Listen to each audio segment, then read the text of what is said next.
Bulletin lined up for you this afternoon. Remember, you can interact with us on our Twitter handle at KBC Channel 1 or at Jackie Wambiru. Now, to kick us off, let's head over to Uthiru Hospital, whereby President Uhuru Kenyatta is commissioning Uthiru Health Center, Kiamaiko Health Center. Now, let's listen in.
Well,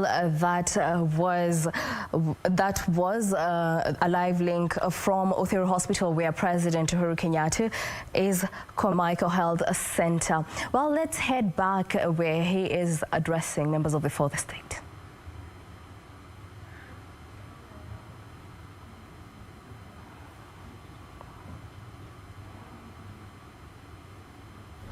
Udero hamjambo. Udero hamjambo. Tusalimiane tafadhali pahali tulipo. Asante, asante, asante, asante. We do apologize. We seem to be experiencing some technical hitch. We'll be heading back there now.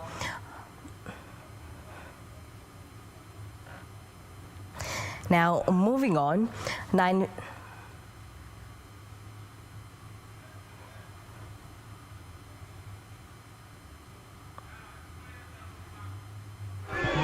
Nimerudi sijaribu.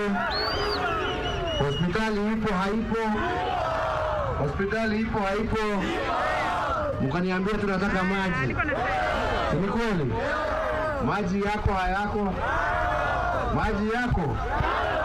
Mkaniambia ya kwamba mnataka tuendelee na mambo ya barabara. Barabara za jengwa hazijengwi. Barabara za jengwa hazijengwi. Zinajengwa. Hiyo ndio ahadi, na mtu akitoa ahadi bei yake ni moja tu, ni nini? Tumelipa. Na mimi nimefurahi sana, na nataka kuwashukuru wale wote ambao wamehusika kutoka wakati tulianza hii shughuli. Wamefanya kazi mchana na usiku mpaka tumemaliza. Daktari sasa wamefika pia, na tutahakikisha ya kwamba tumeleta vifaa na madawa ya kutosha kuhakikisha wananchi wa area hii ya Uthiru kutoka sasa hawatakuwa wanatembea mbali ndio waweze kupata matibabu yao. Ni hivyo. Na ndipo niliwaambia, mimi sio mtu anakuwa na vita na watu. Mimi haja yangu ni kuona maendeleo, ni kuona wananchi wakifaidika kulingana na ile kodi ambao wanatoa. Hiyo tu ndio shida yangu. Si ni hivyo? Na nataka nimshukuru Jemedari Badi na watu yake. Nataka niwashukuru viongozi wa county Nataka niwashukuru wale wote ambao wanahusika kwa idara ya afya kwa serikali kuu. Nataka kuwashukuru pia wale ambao ni wa idara ya maji. Kila mtu amefanya kazi yake kulingana na vile tulikubaliana. Na yangu ni kuwauliza wananchi vile niliwauliza safari hiyo. Haja yetu ni umoja wetu.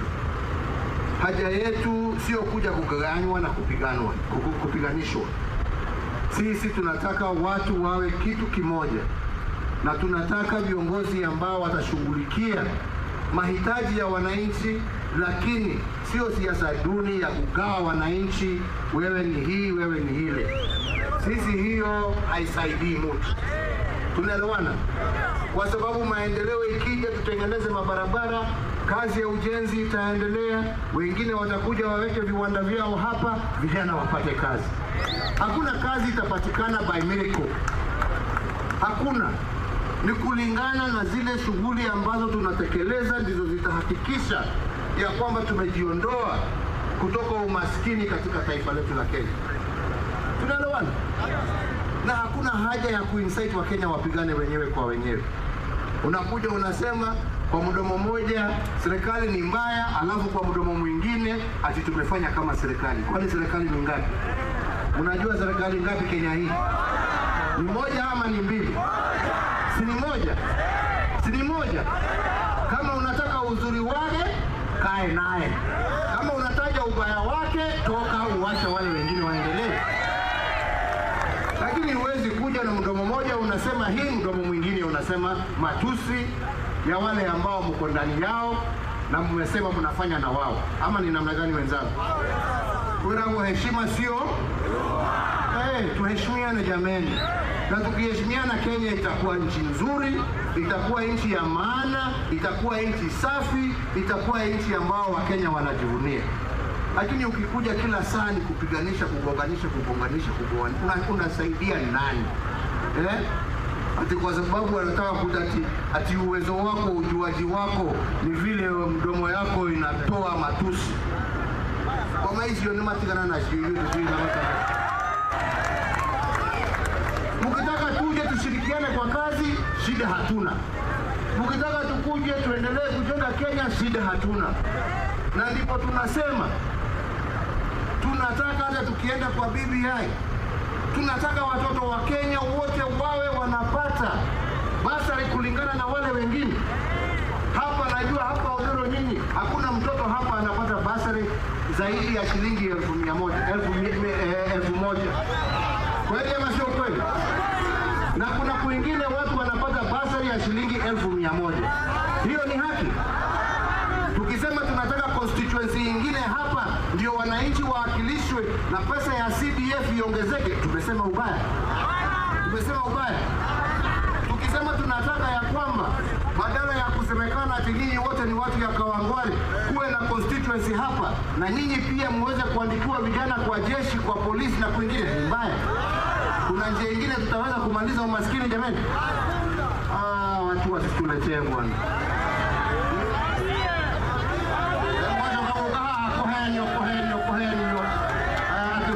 Irumana ya teringe dira mweda. Ara mweda lako. Ara mweda kere mweda kama murumi yake. Leo jira ya kuja urudi. I try to please. I don't mock it. I don't mabe yeye wifiki ene kile kuleo. Ama ni namna gani mzao? Unajua mimi napendanga haki jamani. Mimi sina madharau na mtu, lakini mimi napenda haki. Huwezi kuja upande moja unatusi, na upande mwingine unasema angalia. Unaangalia nini umefanya? Kama mwingine kitu ni moja, we are either together or we are apart. But you cannot come and take credit and then at the same time insult those you are together with. Does that work? Ati wewe duka yako wewe mzee wewe. Bado hauweki kemoko huko. Ati wewe hau ati okedia duka-inĩ yaku ukerwo nona bidhaa icio iria ciĩ njega no ndukerwo nĩ dukanu gũthiĩ ũkagũre nĩ gũthiaga ũguo kũrĩ handũ hathiaga ũguo kana ũkambucarĩ yako haha Nona nyama eh nona le siela ne jaga piu no le dukagure bushari no e dukagure le hale nei ni tiga igutulehera maundu anda magero ni kwaria mana kihoto kiria kigoro-ini yao na maria maundu maria mego mateithia na meko guna andu igatiguo dukwenda mwana waku athome tori ungi ile dukwenda umwe dukwenda mbeca ciongerereke guku nigetha gutuike ati guku kwanyu kwina mbeca ciganaine na kuria kungi ile tuko murenda dukwenda anake moke moyo guku ni jeshi na borithi na thirikari ria leo yake ile tuko murenda ukirigana na wingi wa andu kai mbeca igaya gukurigana na wingi wa na onene wa mugunda kana wingi wa andu ni amarutaga igoti ni migunda kana ni andu ile ti andu marutaga igoti tukigaya mero tukigaya apia kurigana na onene wa mugunda wa mundu kana na wingi wa kirindi kiria gikuo ile ti kimwe wa kirindi ndio ndio tu gutuma tugaye indo na nigetha mundu akorwo ena hafi yake ni mugwithikania jameni mitugutwarithania hamwe mitugutwarithania hamwe nitukunyitanira hamwe jeshi ni mukuhenire inyue ni mukuhenire inyue mahanga na mie inaguo gukana turaiguithania nitugumira bari na kumumukimuo tukurie bururi twe hamwe andu aitu na ndio maendeleo kama hii iwezekane na tuweze kuendelea pamoja ama ni namna gani? Hiyo ndio haja yetu na tupendane. Usijiulize wewe umetoka wapi, umeenda wapi. Wewe ni Mkenya. Haja wewe utibiwe ukiwa mgonjwa, mtoto asome akifika miaka, barabara iwe sawa, uende biashara zako bila kusumbuliwa na mtu, bila kuulizwa na mtu. Na nawaambia na nirudie tena, wenzangu, heshima sio utumwa. Tunaelewana? Kwa sababu siku moja itakuwa ni wewe unatukana. Tunaelewana?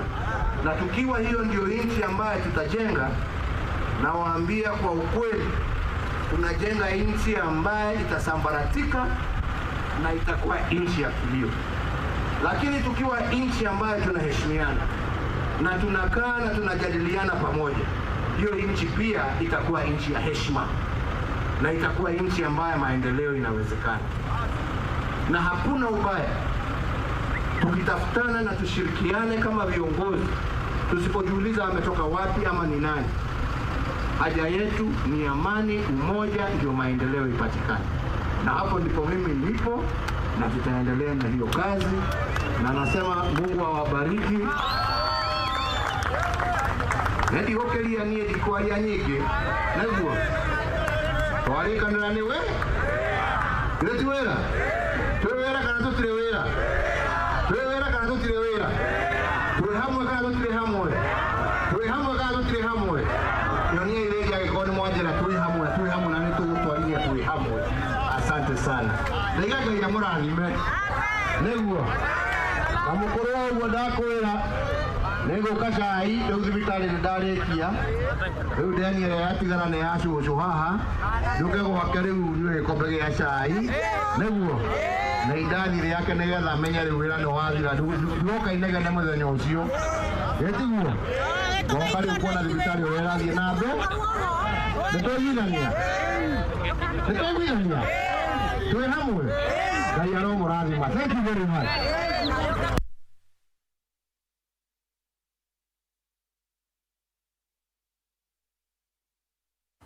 Well, that was President Uhuru Kenyatta, where he was at Uthiru Health Center.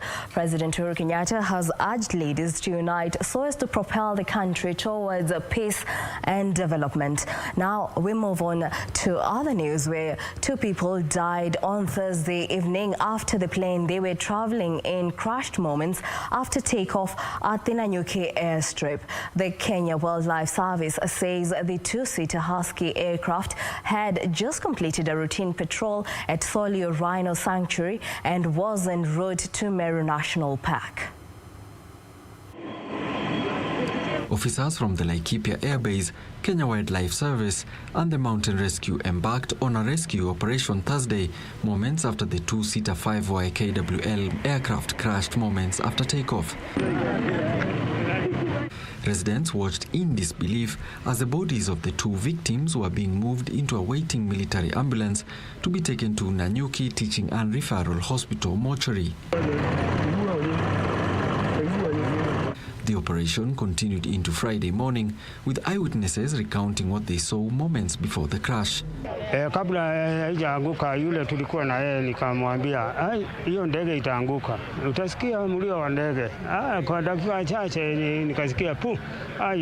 Nikakimbia kufika kwa barabara nikaona ni ukweli. According to a statement by the Kenya Wildlife Service, the aircraft had just completed a routine patrol at Solio Rhino Sanctuary and was en route to Meru National Park.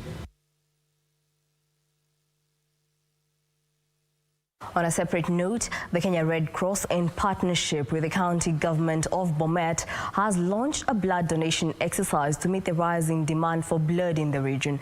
The campaign aims to collect over 120 units of blood. As the effects of the COVID-19 pandemic continue to be felt, blood banks are running empty each day.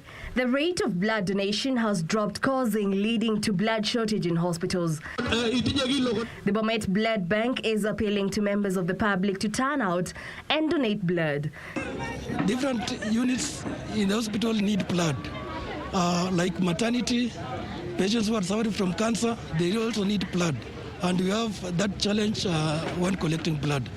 Due to COVID, the collection of blood has dropped drastically.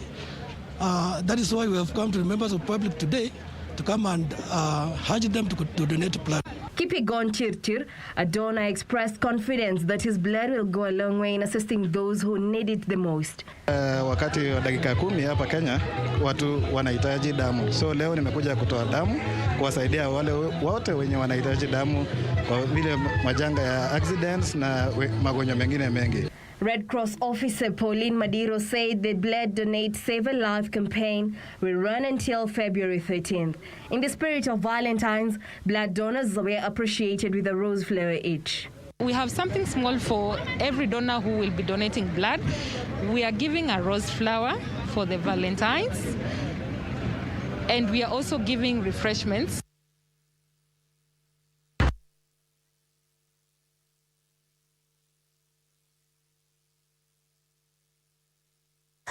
Well, away from that, we move on to Villarosa Kempinski, whereby the Orange Democratic Movement Party NEC meeting is under. Our reporter Safin Achingoma is on standby. Safin, bring us to speed.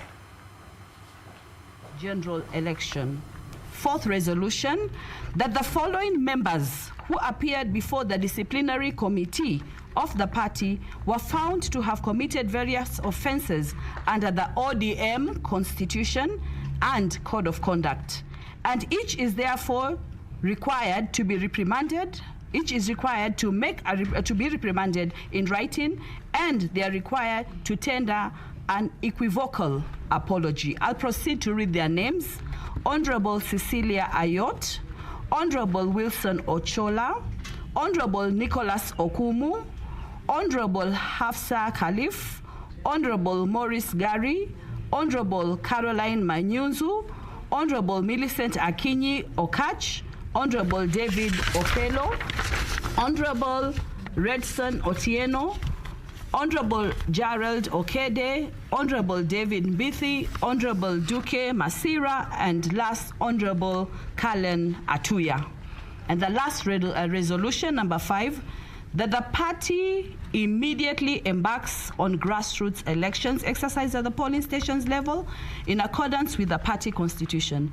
The National Elections Board, NEB, to convene an urgent meeting to set the dates for the exercise. As you know, ODM is a party of structures right across the different components and organs in the counties, right from polling station to the ward, to the constituencies, and even at the county level. We are embarking as ODM on a vibrant exercise of ensuring that these grassroots elections are successful, they are done expeditiously, they are done well, so that we have our membership right up to the grassroots very well articulated, understood. And NEB is helping us in this exercise. We call upon our ODM members, our ODM leadership across the country, that we do this exercise well and finish it well in the shortest time. I'd like to call upon the chair of the party, Honorable Mbadi, to say something as well. Thank you. I think what I'll do is basically to take questions, if there are, from the media. But maybe just one thing. In this document that Honorable Agnes Zani has actually alluded to, you will see a tabulation done by experts in financial matters and economics regarding what would be the likely revenue going to each county, each of the 47 counties in the Republic of Kenya, if we adopted 35% resolution that is in the bill.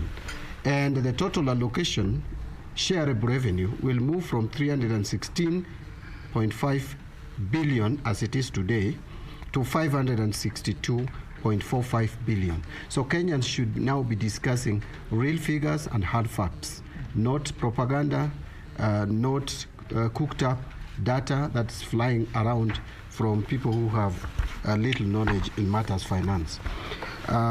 If there is, I just want to ask, I know you are going to ask me about the grassroots election. Let me just explain it a little further, that we had initially agreed as a party to just do harmonization. This was because the pandemic, the corona pandemic, we thought would not allow us to conduct election, and two, there was also the BBI process. We have resolved as a party, because the desirable position of the party has always been that we do grassroots elections at the polling stations. Right now, people are meeting in churches and many other places. We feel that at the polling station, each polling station has a maximum of 500 voters. Membership of ODM would be below that in all polling stations across the country. Some have few, some have slightly high. That is a number that can easily be arranged to sit in a particular place and agree on the 58 members they want to offer service at the polling station, which we call the unit level of the party. So we have today resolved as NEC that the national... Those were some of the resolutions by the ODM NEC committee, whereby some of the issues highlighted were that the members should use the information to help members of the public to understand the BBI. Well, we shall be bringing you that report in our subsequent bulletins, but for now we take a short break. We shall be right back. Don't go too far.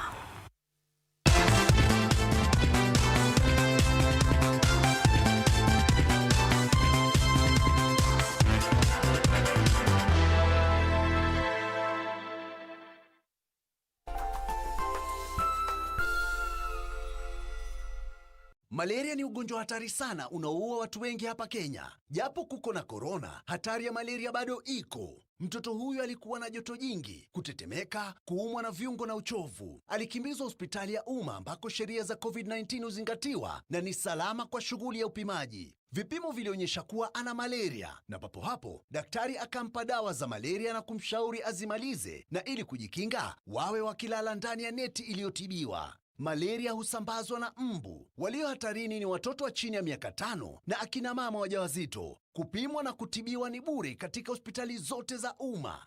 Usisahau adui malaria. Zero malaria huanza na mimi. Chukua jukumu leo. Komesha malaria. Ujumbe huu umeletwa kwenu na Wizara ya Afya. This weekend on KBC Channel 1. Welcome to the party. I am making my own creations to help me capture the Smurfs. Hello! I call them... Hello, kitty! The Naughties. Yeah! Deeply disappointing experiments. Nothing can stop me now!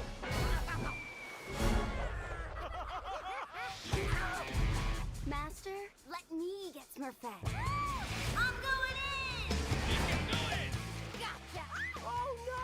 They're taking Smurfette! So long, Smurf! Let's go! Manga. Where is your girlfriend? I'm sitting at home. Don't sit at home hivyo tu. Wekelea bid kwenye quick bid sasa hivyo.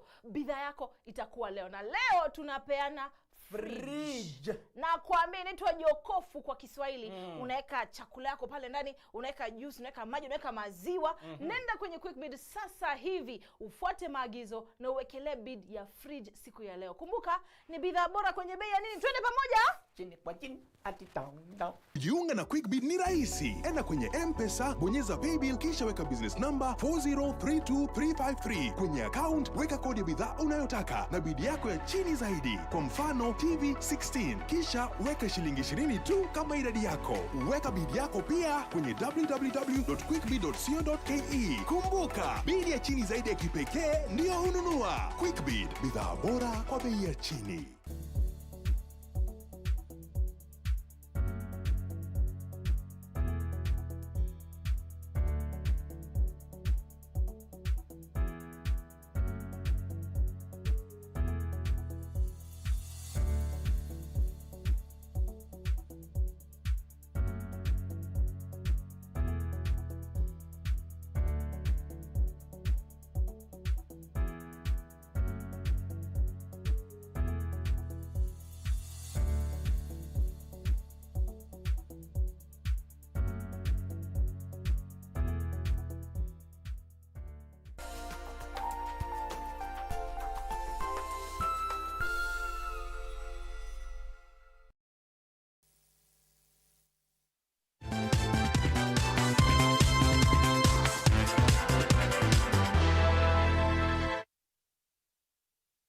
Welcome back. Now let's proceed. The government says it has put in place measures to bring to an end increased cases of land fraud in Juja, Kiambu County. The Director of Criminal Investigations, George Kinoti, says a multi-agency team has been constituted to investigate and arrest all suspected land cartels in the region.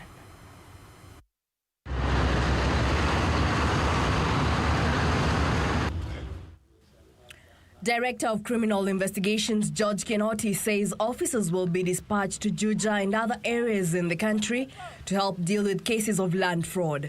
Kinoti issued a warning to officers aiding unscrupulous individuals in land fraud. Not only, assuring them, but let them see by what we are going to see. Any land case, I wouldn't mind even for you, the forest, please, anybody who is crying as a victim of land fraud, follow and see exactly what we have done. We shall not preach water and drink wine.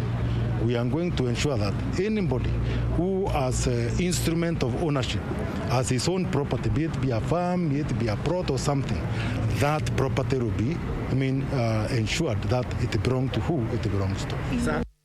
Residents say they have lost property to land fraudsters, adding that public land had not been spared either. Meanwhile, traffic police officers in Nakuru County are on the spot over an alleged vandalism of public service vehicles in the region. The police are said to have pounced on the vehicle, accusing the driver of obstructing other vehicles at the KFA roundabout.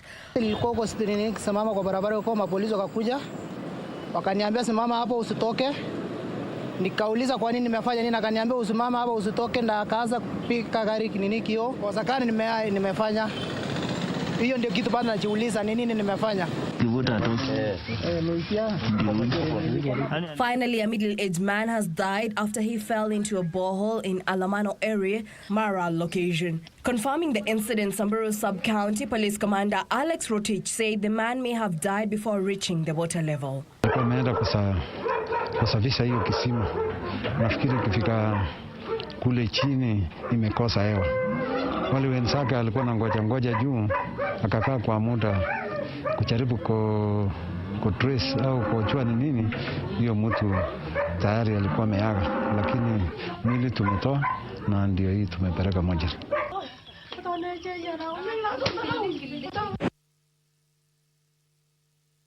In other news, the government says it will blacklist contractors who have failed to complete works within the stipulated contract period. Housing and Urban Development Principal Secretary Charles Hinge, touring government projects in Laikipia, exuded confidence that government projects will be completed in time. The PS was in Nanyuki and parts of Laikipia to inspect the status of Akorino Juakali Road, which is yet to be completed 4 years past the deadline, cautioned contractors against failing to meet the terms of engagement. Money is there for projects. That money, part of it we have borrowed. And the only way that money can be repaid is when the road there is economic activities, there is more taxes that can come back to pay those loans. Hinga wants contractors using cunning methods to register new companies will have their practicing licenses cancelled and will be listed in the national database to ensure they do not trade with government. They will go form another company, somehow they go get an NCA1 somewhere. We will blacklist them and we'll also blacklist their directors from practicing. And you'll only call us bluff at your own peril. So let that message not go to just this particular contractor, but to all the contractors. Dr. Chris Kiptol, the PS for the Ministry of Environment and Forestry, said that the visit is an eye-opener and they will be doing a report and recommendation on other roads, including the Nanyuki-Rumuruti and Nanyuki-Doldol roads, on the need for them to be tarmacked. Clearly, this road is going to be very useful because this Laikipia County has high potential. In this region, we have tourism, we have agriculture, we have livestock production, there's a lot of quarrying here, sand harvesting, there's huge economic activity. So the sooner this road is done, the better. Elsewhere, Maritime Principal Secretary Nancy Karigithu, while citing the sanitary landfill facility being constructed at Maragua constituency, said the project is 71% complete and will aid in improving hygiene of the county. We expect that it should be delivered on time. In terms of application, we are still working on modalities for how it's going to be used. It's in Murang'a County. The government has said the National Development Implementation Technical Committee is following up to ensure contractors assigned various projects complete their work time. Projects of national government to ensure that, one, they are on course, they are going according to plan, whether there are any challenges, and of course most important to ensure that whatever is in the reports that we receive while we are in the offices is the same situation pertaining on the ground. For Channel 1 News, I'm Jacqueline Masharia. And in the political arena, KANU allied MCAs in Baringo County claimed debate on the BBI constitutional amendment bill that ended in Disari was unprocedurally brought to the county assembly. Now the MCAs are also accusing the county speaker of being partisan.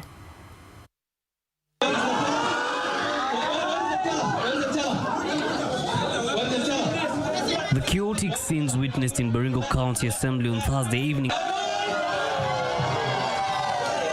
that resulted in MCAs shooting down the BBI-led Constitutional Amendment Bill 2002 is now a subject of legal queries. A section of MCAs allied to the KANU party are alleging foul play in tabling a debate on the bill.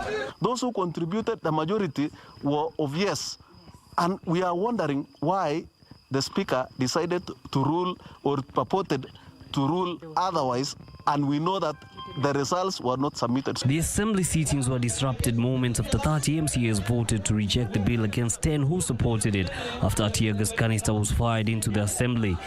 The MCAs maintained the bill was not subjected to a public participation.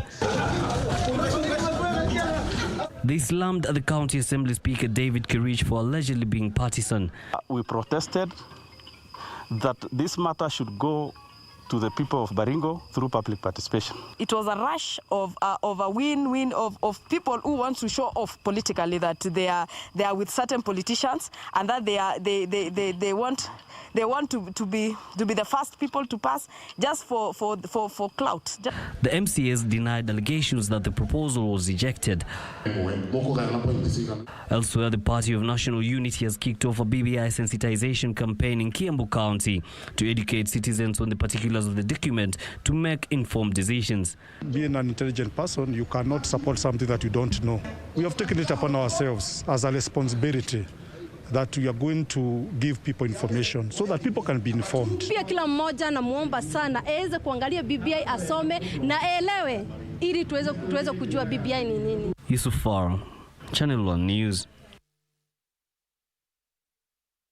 The government has embarked on the construction of link roads in Githurai to help ease movement in the estate.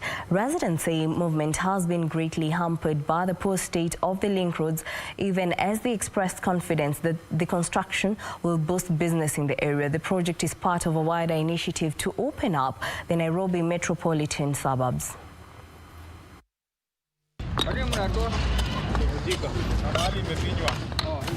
Residents say the link roads have remained impassable over the years, making it a daunting task for traders to move their goods from one point to another. The locals said for decades they have been surviving by wearing gumboots during rainy seasons, despite the fact that Githurai is classified as a Nairobi suburb. Na Githurai kutoka wakati niliingia nimeona sasa kulikuwa pahali kubaya sana. Juu hata njia kupita hatukuwa tunapita na amani. Tulikuwa unapitia unatafuta njia ya kupita, ukitoka kwa nyumba ni lazima uvae gumboot ndio ufike kwa barabara, uvae kiatu kama unaenda town. Tumeachiliwa, matope Githurai ilikuwa mingi sana.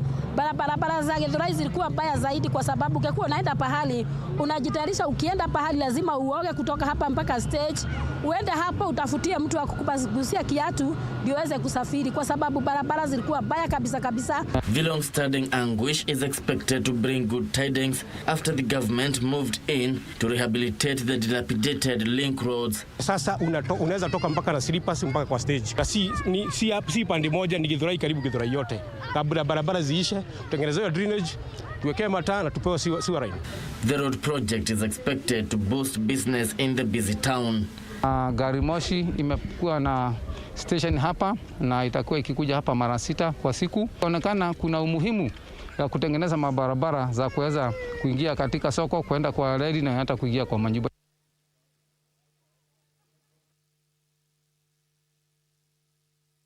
On matters of health, Nyeri County Governor Mutahi Kahiga has urged area residents to enroll with the National Hospital Insurance Fund to cushion them from huge hospital bills. Kahiga pledged to ensure access to quality and specialized treatment. These were the scenes at Mount Kenya Hospital grounds in Nyeri Town during the launch of the Mount Kenya Amenity Hospital and Nyeri County Amenity Health Services. Speaking during the launch, Governor Mutahi Kahiga urged residents to enroll with the NHIF. We are registering 20,000 Indians or people who can hardly afford into the NHIF, and progressively we as a county will continue raising our number from the original 6,000 to around 10 to 15,000. Kahiga also revealed Nyeri County Referral Hospital is set to benefit from a 200 million shillings upgrade that will include acquisition of more health equipment to cater for the setbacks currently experienced at its intensive care unit.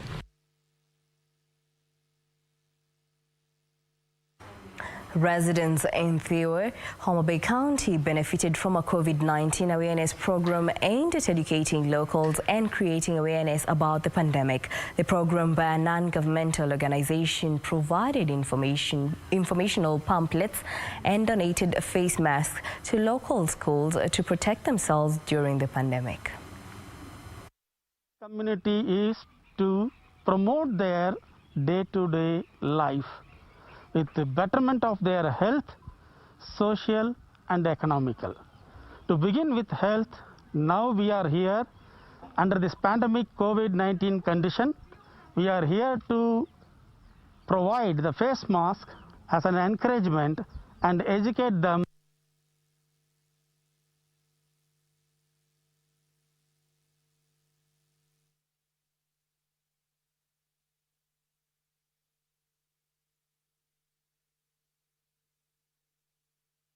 Dozens of Embu youth seeking recruitment into the Kenya Defence Forces have been rejected due to dental problems. Many who turned up for the exercise at the Embu Stadium were found to have defective teeth, automatically disqualifying them from joining the KDF.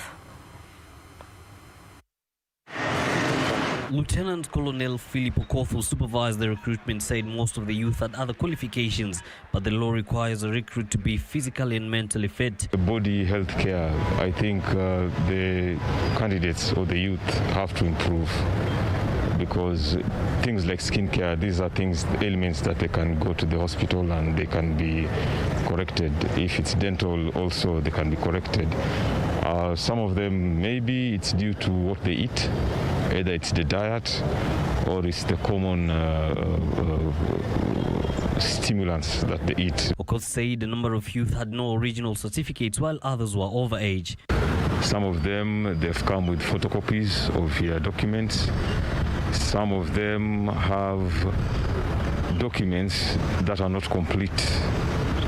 And after the documentation, we carried out physique check, that is to look at the standard of the body in accordance with the military standard. The ongoing recruitment drive has attracted several youth in the country, though some counties are said to be registering a low turnout. The annual recruitment exercise is aimed at bolstering Kenya's defense capabilities, as well as provide employment opportunities for thousands of Kenya's young generation.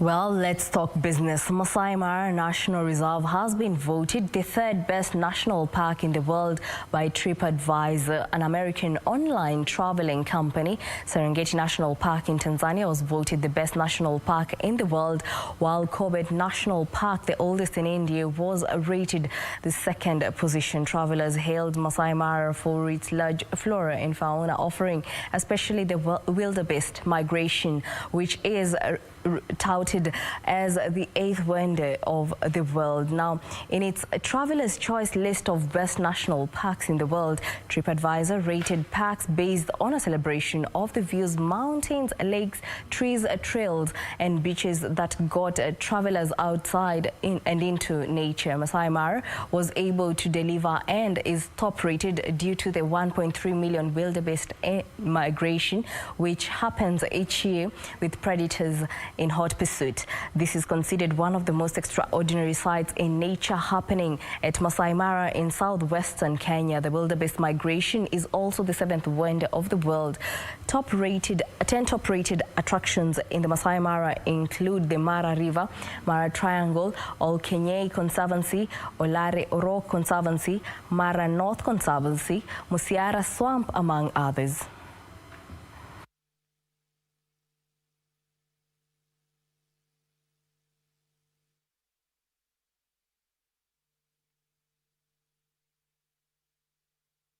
Compounding of water at the 20 billion shillings Thiba Dam will begin in September this year, with the completion date slated to be in December this year. Officials say that at completion, the dam is expected to provide water to Mwea irrigation scheme and ensure production of crops throughout the year rather than once per year. Data from the Kenya Bureau of Statistics shows that Kenya imports rice worth about 40 billion shillings every year, largely from Pakistan, Thailand, India and Vietnam. It is estimated that with the completion of Thiba Dam, this amount will be reduced by half or even more if it succeeded in improving more water to allow for 3 seasons of rice per year. But once we complete this dam, we will be able to do 2 crops per year, and we will be able to move the production from the current level of 120,000 metric tons to the tune of 220 to 250,000 metric tons. Currently, rice production during a good season is about 100,000 tons, or about 80%, which has been achieved without dedicated water flow. The rice scheme is fed by direct water flow from Thiba and Nyamindi rivers without a dam. Few challenges that we have, they are surmountable, more so because of the support that we continue getting, and it is out of that we have the confidence that by the end of this year we will complete the dam. At completion, the 52% complete dam will be 40 meters tall and 1 kilometer long, and is expected to have a holding capacity of 15 million cubic meters, and was initially expected to take 3 years and 7 months. Alan Aoko, Channel on Business. And on emerging issues courtesy of COVID-19, a section of farmers in Matayos, Busia County have expressed fear that they will not be able to meet their maize production target this season owing to COVID-19 disruption. The farmers say due to the pandemic, not only did their market reduce, but severe lack of farming inputs slowed production. According to the World Food Programme 2020 COVID-19 Supply Chain and Markets Update, maize prices, both farm gate and wholesale, reduced or remained stable. However, farmers say the figures on the ground are telling a different story. Tangu hii ugonjwa utokee, hakuna hiyo biashara ilisimama. Watoto walirudi nyumbani, wanataka walishwe, wanataka wapelekwe hospitali, but hiyo yote hakuna pesa. The farmers, mostly drawn from Busia County, say that what they need most now is critical farm inputs that will help them improve their production. Nataka serikali iangalie hapo kama sisi wakulima, kwa sababu hatufanyi kazi nyingine kama ya serikali. Ni tunaweza pata pesa ati tunafanya kwa mwezi na tunapata, sisi tunategemea ukulima. They are now calling on the government to help supply them with farm inputs so as to ensure that they meet their seasonal maize production target. Alanauko, Channel One Business. Moving on, tourism in the western region of Kenya is set for a major boost after 14 counties formed an association to champion for the growth of a tourism sector in the region. Now, under the body dubbed Lake Victoria Tourism Association, the counties have outlined major strategies in the blueprint to market the region as both local and international tourism destination.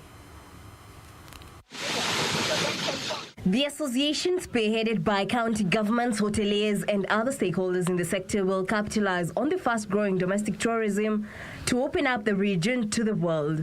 Speaking at Saiwa Swamp National Park after a tour of Mount Elgon National Park, Chairman of the association, Robinson Anyal, said the association as a regional integration platform will offer information and marketing plans for tourism stakeholders in the region. The team started with a caravan from Siaya County, with its climax in Trans Nzoia County, where they visited Kitale Museum, Saiwa Swamp National Park, specially for Sitatunga antelopes, and finally at Mount Elgon National Park, where they engaged stakeholders on several policy strategies to open up the region to the international community as a tourism destination. Our main challenge, of which we are moving fast to fill the gap, is visibility, to be able to make our attraction sites be known to the world. Some of them are very good, but they're hidden from the local tourist, they're hidden from the international market. Trans Nzoia County LVTA coordinator Naomi Karani said the region has great potential for tourism, but lack of information has made many great tourism energy remain untapped. We had already taken the initiative to explore what we have, to be able to sell, to advocate and to market what Trans Nzoia has to offer, and also to come together and speak as one voice. So the formation of LVTA gives us a bigger opportunity. We have a bigger vision and we have a bigger aim. However, Trans Nzoia County Commissioner Sam Ojwang called on the stakeholders to take advantage of government incentives in the sector to market the region.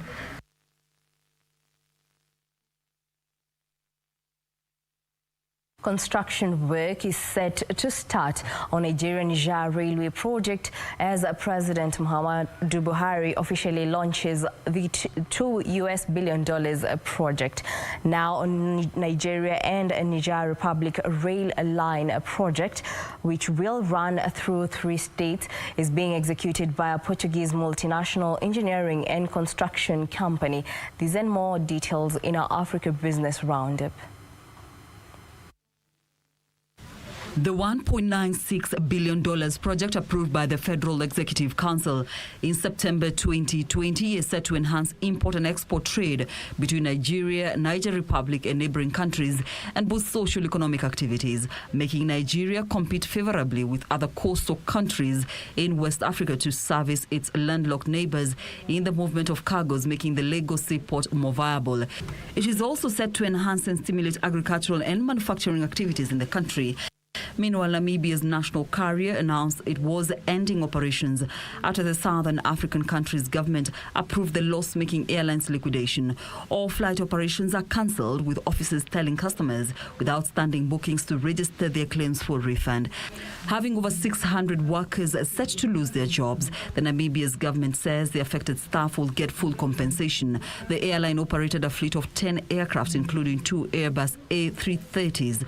Finally, Tunisia is looking to an economic overhaul of its economy, which has contracted to 8.2%, with both poverty and unemployment rising and youth unemployment at 36.5%. It plans to resume loan talks with the International Monetary Fund, claiming to take unpopular steps to salvage the economy. Such reforms would limit the public sector wage bill, cut subsidy spending, and restructure loss-making state-owned companies. Iran's oil reserves risk becoming stranded assets unless the new U.S. administration eases sanctions that have left the country lagging rivals in output capacity and losing a race against time as the transition to low-carbon energy gathers pace. The country relies heavily on oil reserves for revenue, but sanctions have prevented it from pumping at anywhere near capacity since 2018. Here are the details of these and other stories making headlines in the world. The penalties were heightened under former U.S. President Donald Trump, and although the new President Joe Biden is more conciliatory, top officials in his administration have said Washington will not take a quick decision on any deal with Iran. Provided sanctions are lifted, analysts say Iran could increase output from the current 2.1 million barrels per day to a pre-sanction levels of 3.8 million barrels per day within months. But Iran's parliament last week rejected a draft budget based on output of 2.3 million barrels per day from the Iranian year that starts in March, as the lawmakers cast doubt on any immediate relief from the sanctions. If the sanctions are lifted, Iran's production levels could exceed 4 million barrels per day by the year 2023. Elsewhere, oil giant Shell has said it wants net zero emissions both for itself and from products used by its customers by the year 2050. It has boosted targets to reduce the net amount of carbon dioxide that ends up in the atmosphere. The company also said that its oil production, which peaked in 2019, will be gradually reduced. Last week, Shell reported a net loss of $21.7 billion last year after a drop in demand due to the COVID-19 pandemic. Shell wants to increase the number of its electric vehicle charging points from 60,000 to 500,000 by the year 2025 and double renewable electricity sales to 560 terawatt-hours per year by the year 2030. The company will also continue to sell more polluting energy products such as jet fuel and diesel, but plans to offset both its own and customers' emissions through carbon capture and storage and so-called nature-based solutions such as reforestation. Finally, Google has threatened to shut down its search engine in Australia over a proposed content licensing law. The proposed law would ripple across industries, saddling partners like Apple with a sudden revenue gap with a supply of potentially less used gadgets. In Australia, Google users, advertisers and business partners have begun to worry about losing Google, which has a 94% market share of the country's search market. Total search and revenue in Australia is pegged at $3 billion for the year 2021, with almost all of that going to Google. The company paid out about 22% of its global ad revenue to search and other partners last year, financial statements have showed.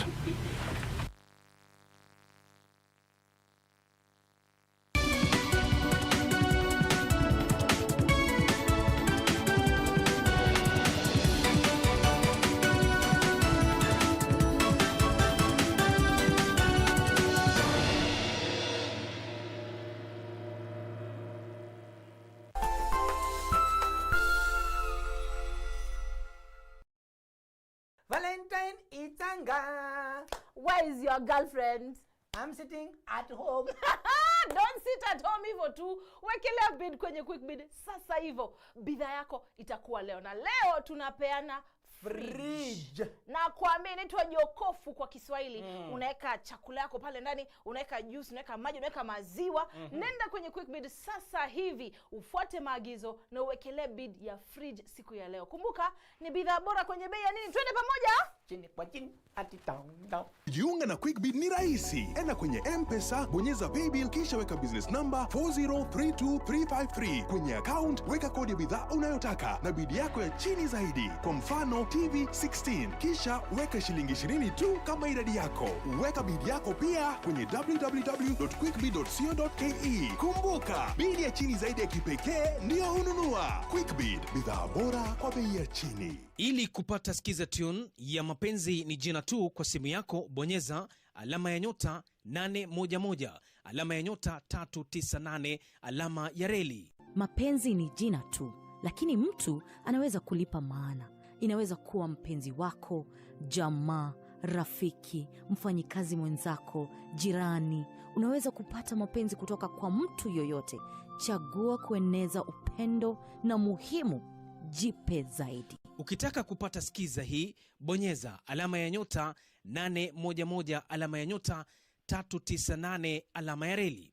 Alama ya nyota 811 alama ya nyota 398 alama ya reli.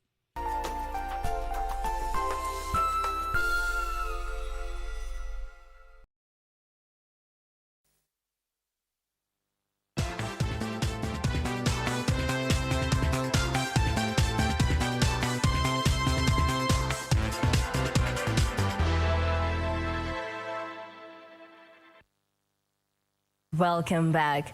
Now, 9 people have died while 2 others sustained serious injuries in a drone accident at Gilgil along the Nairobi-Nakuru highway. Police say the 9 died on the spot while the matatu they were traveling in collided head-on with a truck near St. Mary's Hospital. Police have since launched investigations into the accident amid reports that the matatu may have been carrying excess passengers. Sub-County Police Commander Joseph Oditi said the Nissan Matatu collided head-on with the truck that was attempting to overtake another vehicle. Oditi said the 2 survivors were rushed to St. Mary's Hospital in Gilgil for treatment, while the bodies of the 8 passengers were taken to Gilgil Sub-County Hospital mortuary. The Matatu is reported to have been traveling from Nakuru to Nairobi with 9 passengers and 2 drivers. Police are urging motorists to practice caution on the road to avert carnage. Family in Kajiado is appealing to Kenyans to help them find their son who went missing a month ago. Paulson Nyakwanya is said to have left his home for Kajiado on the 27th of December 2020 to visit an uncle, but hasn't been seen since. Now his mother says the boy was turned away by the uncle, prompting him to board a matatu to Isinya town where he was last spotted. The agony of losing a child. For this mother, it has been a painful month, having traversed the expansive Kajiado County in a desperate search for her missing son. Alipotoka Kisii alitoka na simu zangu 2. Alafu kuna gari aliyopanda kutoka Kisii penye alipeana simu yangu. Akawapea namba, akawaambia kwamba nitawapelekea pesa wanipee simu, na ukweli baadaye huyo mwenye gari alinipigia simu. Akakuja wakati tukakutana na yeye Kisii, akanirudishia simu moja. Hiyo simu nyingine ndio mtoto alibaki nayo. She says her son was last seen in Isinya town moments after making an unwelcome trip to an uncle's house. Jana naitwa Junior alikuja na nikaitwa na mama naitwa Mary Kadiko, akanielezea mambo ya huyo kijana. Na nikakuja nikampata, lakini kijana alikuwa anatoroka. Wakati tulimfuata tukamshika, tukaleta tukampeleka kwa mkolole yake naitwa Ken Mukaka, na wakati hiyo ndio mara ya mwisho kumwona huyo kijana. 15-year-old student at Moi Gesus High School in Kisii is said to have left home on 27th December 2020. Mtoto anaitwa Paulson Nyakwanya Umare. Ni mtoto anasoma form 1 Moi Gesus High School. Ako mnono na ni mweupe. Na hiyo alikuwa amevaa t-shirt ya grey na jeans ya blue. Ako miaka 15, 15 years. Anajulikana kama nani kwa jina? Jina nyumbani anaitwa Junior. Yeah. Niko bado ngali